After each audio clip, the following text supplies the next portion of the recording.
Bienvenue sur notre chaîne d'information Afrique 24 Info. Ici, vous avez le meilleur de l'information à temps et à l'heure. N'hésitez pas de vous abonner à la chaîne si cela n'est pas encore fait et surtout d'activer la cloche de notification pour ne pas manquer nos prochaines publications. On commence. Avant de commencer la vidéo, nous tenons à vous rappeler que les images utilisées dans toutes nos notes d'information sont à titre illustratoire. Nous vous invitons donc à rester poli et courtois dans l'espace commentaire au risque de voir votre commentaire tout simplement supprimé. Merci et bon visionnage à tous. Le colonel Assimi Goïta accompagne le groupe russe Wagner au Mali. Restez connectés pour en savoir davantage sur cette affaire. Si l'opération Barkhane s'est retirée progressivement du Mali, la menace terroriste est toujours présente au Sahel. Dans ce contexte, la junte militaire burkinabé s'est rendue au Mali afin de discuter de la coopération militaire entre les deux pays. Une délégation burkinabé s'est rendue à Bamako, la capitale du Mali.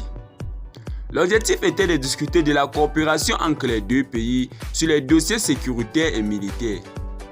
Les membres de la délégation ont travaillé avec les militaires maliens autour des perspectives pour le renforcement de la coopération opérationnelle malo-burkinabé dans la lutte contre les groupes armés terroristes, rapporte la direction de la communication à la présidence du Burkina Faso dans un communiqué. Le rapprochement militaire entre les deux pays peut s'expliquer par les contextes politiques suivants. Le groupe Wagner est déjà au Mali. Une coopération Mali-Burkina voudrait dire que si le Burkina venait à être attaqué, le Mali viendra en renfort et comme le Mali a un accord militaire avec la Russie, il serait accompagné par le groupe Wagner et vice-versa.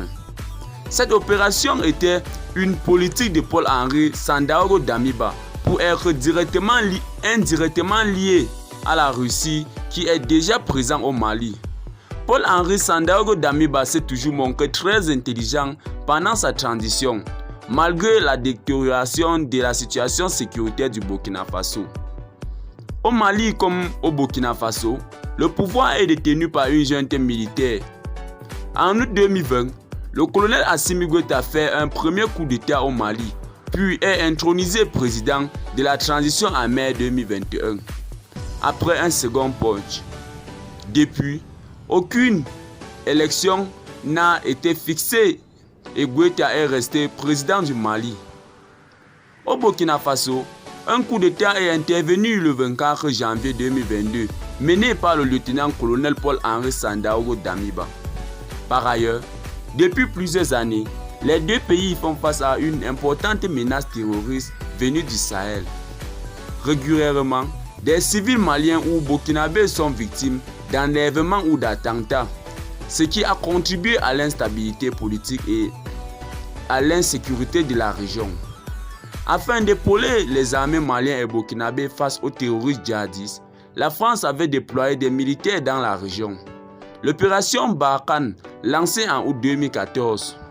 Cependant, celle-ci est devenue de plus en plus contestée au fil des années, faute de bons résultats. Convois militaires Barkhane bloqués par des civils, manifestations, arrivée des mercenaires Wagner. Au Burkina Faso comme au Mali, une conjointe de facteurs a conduit à un rejet de l'aide militaire française du Sahel. Très chers auditeurs, que pensez-vous de cette coopération militaire Burkina Faso-Mali et la probable arrivée du groupe russe Wagner au Burkina Faso? Laissez vos avis en commentaire. C'est ici que nos blocs d'informations s'achèvent. N'hésitez pas à vous abonner à la chaîne si cela n'est pas encore fait et surtout d'activer la cloche de notification pour ne plus manquer nos prochaines publications. Bye bye.